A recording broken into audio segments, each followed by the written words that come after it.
Hi guys, welcome back to Spotaria channel. So today in this video I'll show you how to change AliExpress number. But as always, before you continue this video, I hope you like, comment and subscribe to support this channel, and don't forget to hit the notifications bell. So without any further ado, let's get started. First thing first, open your AliExpress apps on your phone.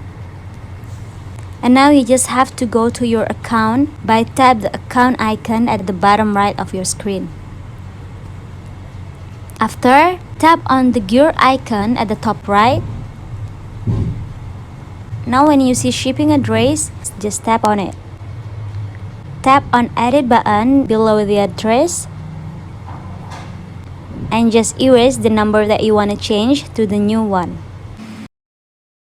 If you think it's enough, you just have to tap on the save button at the bottom. And yeah, just it. Now your number is already changed. So, just it guys. Thanks for watching this video. I hope this video will helpful. Don't forget to leave your comment in the column below. I'll see you soon on the next one and good luck!